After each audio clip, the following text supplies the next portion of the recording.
안녕하십니까? 오늘 해볼 얘기는 제가 최근에 스위스 여행을 다녀왔다고 지난 영상에서 한번 말씀드렸죠. 그거에 이어서 지난번 영상 제목을 한국에서 유럽인처럼 살기라는 제목을 붙였었는데요. 오늘도 뭐 그거의 연장입니다. 오늘 얘기해 볼 것은 교통, 그 중에서도 운전에 대한 얘기입니다. 제가 지난 영상에서 출퇴근을 가능한 한 자동차를 운행하지 않고 자전거를 이용해서 전철을 이용해서 출퇴근을 하겠다. 그리고 했죠. 그것을 영상으로 업로드를 했었는데, 그래서 제가 최근에 구입한 요 자전거 헬멧입니다. 그렇게 한 주 재밌게 출퇴근을 하다가 못하게 됐어요. 비가 너무나도 많이 와서 도저히 자전거를 끌고 출근할 수 있는 형편이 되지를 못했습니다. 어쩔 수 없이 비가 많이 오면서부터는 전부 운전을 해서 출근을 했습니다. 뭐 어쩔 수 없었던 거죠. 이제는 우기가 다소 끝났다는 생각이 듭니다. 그래서 전 내일부터 다시 전철과 자전거를 이용해서 그렇게 출퇴근을 할 생각인데요. 제가 그렇게 자전거를 타겠다, 자전거와 그리고 대중교통을 이용하겠다 마음을 먹은 것과 동시에 오늘 제가 말씀드릴 것이, 저는 앞으로 운전을 가능한 한 하지 않을 생각입니다.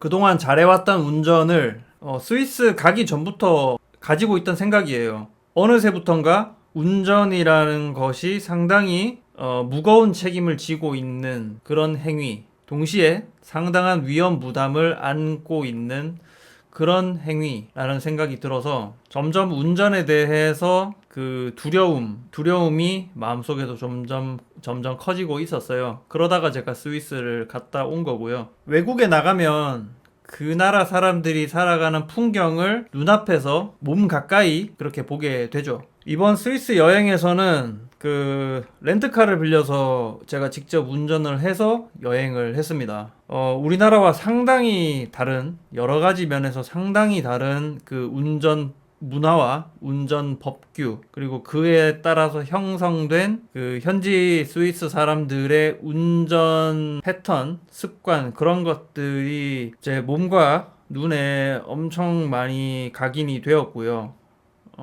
그로 말미암아서 그 운전에 대해서 새삼스럽게 상당히 많은 고민과 스스로의 그런 화두를 던지게 되는 계기가 분명히 되었습니다. 뭐 차이점이 어떤 것이 있는가 제가 많은 생각을 해봤는데, 크게 몇 가지로만 좀 요약을 해보려고 해요. 스위스보다 우리나라가 운전하기는 훨씬 편한 거는 사실입니다. 편하긴 한데 그로 인해서 발생하는 반대급부가 있죠. 편하기 때문에 마음대로 한다는 거죠, 운전을.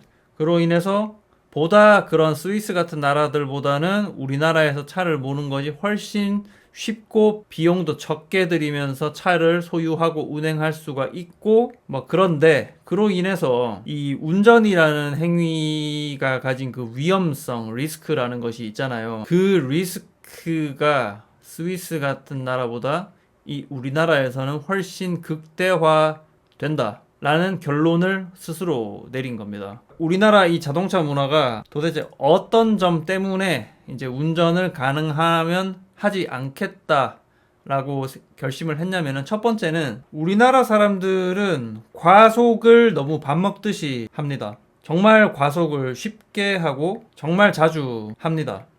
반면에 스위스 같은 나라에서는 단속 카메라가 그 노티스, 예고가 없고요. 우리나라는 다 예고를 하고 단속을 하잖아요. 그 암행순찰 제네시스 같은 특이 케이스가 아니라면은 몇백 메타 전방에 감시를 하고 있다, 표지판이 반드시 붙어 있고요. 또한 내비에서도 그거를 알려주잖아요. 그런데 스위스는 그런 노티스가 없는 것은 물론이고 내비에 그런 과속 카메라 정보를 알려주는 것이 불법입니다. 그래서 저는 구글 맵을 사용을 했는데 단속 카메라 정보가 나오지 않았습니다. 그리고 벌금이 스위스가 어마어마하게 세거든요. 그리고 우리나라에서 적용되는 시속 10km 정도는 봐주잖아요. 그런데 스위스는 그 단속 장비의 오차를 고려한 그 마진 한 시속 4km, 5km 정도 된다고 알고 있는데 그것이 넘어가서 측정이 되면은 그 단 시속 1km라도 과속을 하면은 그때부터 벌금이 시작이 되고 당연히 벌금 특성상 초과 속도가 올라갈수록 그 벌금이 기하급수적으로 확 뛰거든요. 그런 스위스 배경에 반해서 우리나라는 뭐 아시다시피 단속을 피하기가 정말 용이하죠. 그리고 사실 벌금이 그렇게 세지도 않고 정말 심각한 과속이 아니고서야 그렇게 사회적으로 문제시 되지도 않고 막상 걸렸다고 해도 그렇게 벌금이 그런 나라들에 비해서는 거의 뭐 엄청나게 저렴한 벌금을 내고 땡이죠. 뭐 재판을 받는다거나 뭐 공소가 된다거나 그런 거 없잖아요, 어지간해서는. 그런 배경으로 인해서 우리나라 이 도로는 과속을 너무 많이 합니다. 물론 저도 과속 해본 적이 많은데, 근래 어느 순간부터는 저는 가능한 한 과속을 하지 않고 있습니다. 정말 부득이한 경우, 추월을 해야 된다. 뭐 그런 특수한 경우를 제외하면은 가능한 한 불가피한 상황이 아니고서는 도로 표지판을 늘 주시하고 그 표지판에서 알려주는 제한 속도 있잖아요. 그 구간에서 정해진 제한 속도를 저는 가능하면 지키는 편이에요. 그런데 문제가 이 우리나라에서 운전을 하기가 참 힘들다고 느끼는 것이 우리나라에서는 규정 속도를 준수해서 달리면은 뒷차가 지랄을 합니다. 지랄을 해요. 상위 차선을 막고 있지 않는데도 최하위 차선에서 규정 속도, 제한 속도에 맞추어서 가는데도 뒷차들이 위협적으로 압박을 하는 경우가 상당히 많습니다. 저도 올해로 운전한 지가 이제 10년이 넘어가는데 정말 셀 수 없을 정도로 그런 순간을 많이 봤고요. 하위 차선에서 뭐 느리게 가면 상위 차선으로 추월해서 가는 게 상식이고 그에 대해서는 뒷차가 앞차를 그렇게 위협할 당위가 없다고 생각을 합니다. 제한 속도로 달리는 것이 운전자들에게는 너무 느리게 가는 것처럼 인식이 되어 있는 이 사회 풍토 자체가 너무 저에게는 전반적으로 위협적입니다. 운전하기가 정말 무섭다는 생각이 많이 들고요. 그런 거 있잖아요. 도로는 저뿐만 아니고 다른 운전자들이 공유하는 그런 곳이죠. 그런데 아무리 제가 규정 속도로 달리고 싶어 한들 남들이 뒤에서 쪼우고 압박하고 위협적으로 뒤에서 난리를 치면은 저도 모르게 후방의 시선이 계속 가고 신경이 쓰이고 저도 어느 정도 흐름을 맞추어 주어야 그런 갈등이 조금이나마 해소가 될 수 있기 때문에 저도 어쩔 수 없이 압박감에서 속도를 조금 올리게 될 가능성이 높죠. 그런데 그러한 자연스럽지 못한 그런 분위기가 이 우리나라에서는 너무 만연하다라는 것이 참 물론 사고라는 것이 자주 나지는 않지만 이게 얼마나 큰 위험 부담을 안고 있는 건가라는 생각을 요즘에 정말 많이 해요. 스위스에서 운전을 경험하고 나서는 정말 더 그래요. 그리고 두 번째는 이게 정말 첫 번째 말씀드린 우리나라 운전자들은 과속을 너무 쉽게 밥 먹듯이 자주 한다 라는 것과 좀 아이러니한 그러한 의견이기도 한데요. 우리나라에는 추월 차선, 상위 차선에 대한 개념이 너무 떨어진다고 느낍니다. 우리나라 도로교통법에 보면은 나보다 빠른 뒷차가 오면은 비켜주도록 되어 있습니다. 몇 조였다? 41조였나? 제가 한번 찾아볼게요. 잠깐만요. 도로교통법 제21조를 보고 있습니다. 도로교통법 제21조 앞지르기 방법 등 모든 차의 운전자는 다른 차를 앞지르려면은 앞차의 좌측으로 통행하여야 한다. 상위 차선 개념이죠. 그리고 2항 자전거 제끼고 추월하는 차의 유의사항이고 4항 모든 차의 운전자는 제21조에 1항부터 3항까지 또는 60조 제2항, 60조 제2항은 고속도로에서의 추월을 얘기를 하는 겁니다. 에 따른 방법으로 앞지르기를 하는 차가 있을 때에는 속도를 높여 경쟁하거나 그 차의 앞을 가로막는 등의 방법으로 앞지르기를 방해하여서는 아니 된다. 자, 사항 규정을 한번 보자고요. 제1항부터 3항까지 또는 제60조 제2항이라고 나와 있습니다. 그리고 제60조 2항은 고속도로에서의 추월을 이야기하는 거예요. 자동차가 운전하는 모든 도로에서는 이 21조 도로교통법 제21조가 적용된다는 말입니다. 앞지르기를 하는 차가 있을 때는 그 차의 앞을 가로막는 등 방법으로 앞지르기를 방해해서는 아니 된다. 이거를 꼭 고속도로에서 한정된다고 착각하시는 분들이 되게 많은데, 도로교통법 제21조에는 사실상 자동차가 통행을 할 수 있는 모든 도로를 이야기하고 있거든요. 고속도로뿐만 아니고 우리가 생활하는 모든 국도, 지방도 다 포함되는 얘기란 말이에요. 자기보다 빠른 차가 뒤에서 다가오면은 하위 차선으로 비켜주어야 한다는 겁니다. 그 차의 앞을 가로막는 등의 방법으로 앞지르기를 방해하여서는 아니 된다고 하잖아요. 이게 결국에 도로에서 차량의 흐름이라는 것은 도로가 하나의 어떤 혈관이라고 보았을 때, 그 유체가 흐르는 파이프, 관이라고 보았을 때 그 유체의 흐름을 어떻게 하면은 원활하게 플로우를 유지를 할 수 있는가, 그런 것이죠. 그런데 다소 비교적 느리게 가는 차가 앞 차선을 다 가로막고 있어 버린다고 상상을 하면 어떻겠어요? 그 앞 차들이, 저속으로 가는 차들이 모든 차선을 다 막아버린다고 가정을 해보자고요. 제가 이 얘기를 하고 싶은 건데, 상위 차선, 하위 차선의 개념도 너무 희박한 것 같고요. 느리게 가는 차는 마땅히 하위 차선으로 내려와야 된다는 개념도 없고요. 나보다 빠른 차가 있으면은 비켜줘야 된다는 개념도 너무나 희박합니다.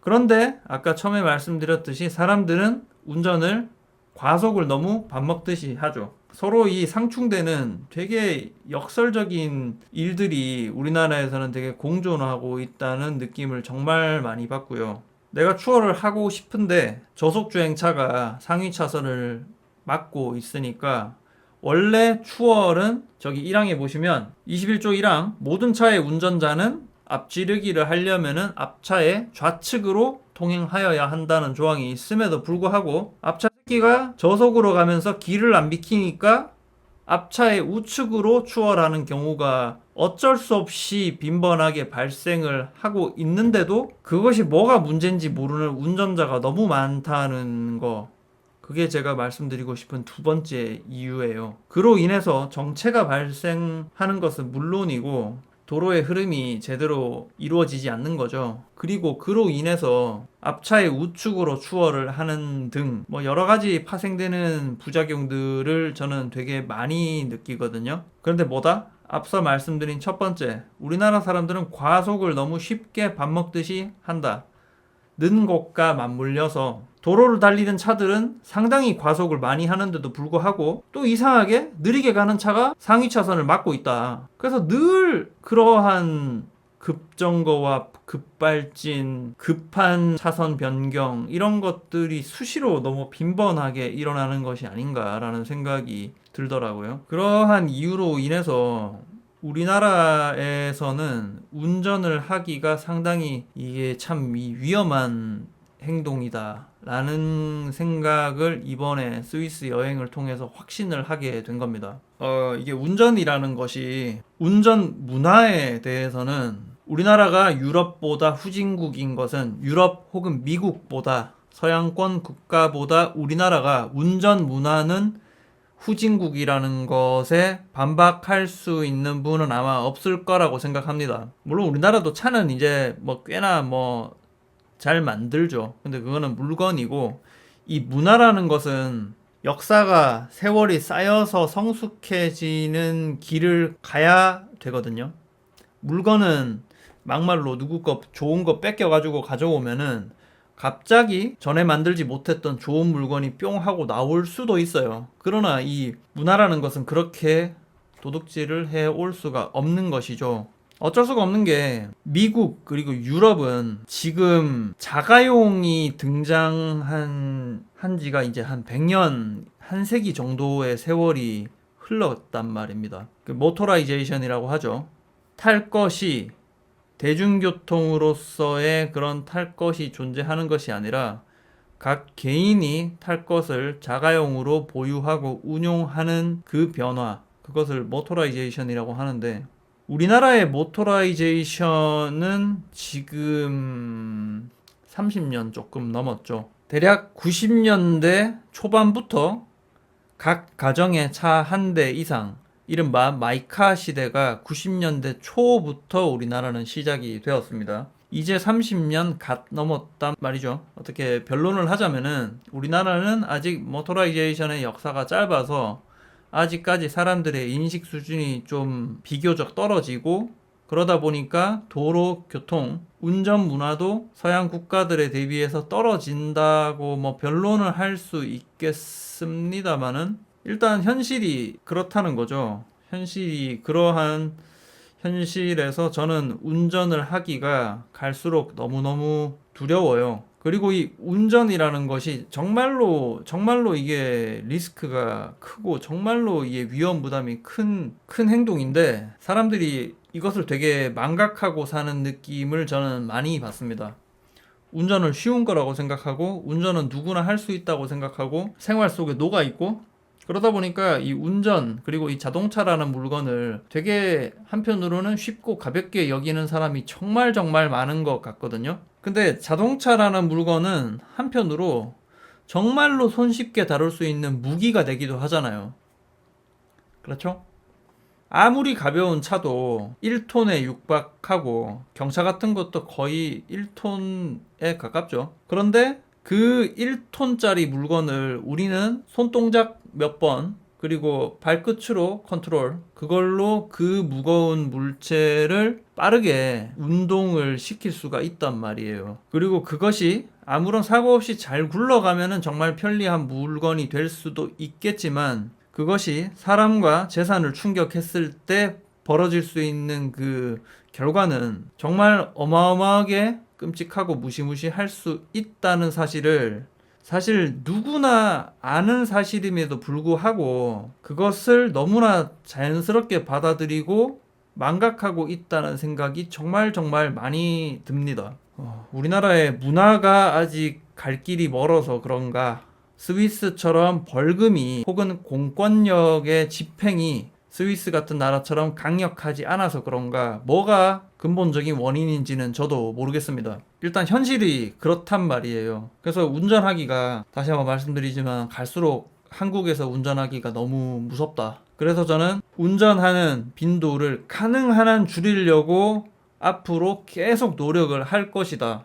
그리고 이따금씩 꼭 운전을 해야 하는 불가피한 상황이 오면은 정말 주의 집중을 하여서 도로교통법을 준수하면서 전방 주시 잘하면서 보행자와 도로를 공유하는 다른 차들을 예민하게 관찰하면서 그렇게 조심조심 운전을 할 생각입니다. 최근에 이런 생각을 하다가 보니까 많은 사람들이 좋아하는 그 고성능 차라는 거, 적어도 저한테는 그런 물건이 아무런 가치가 없는 물건으로 전락해버리는 것 같아요.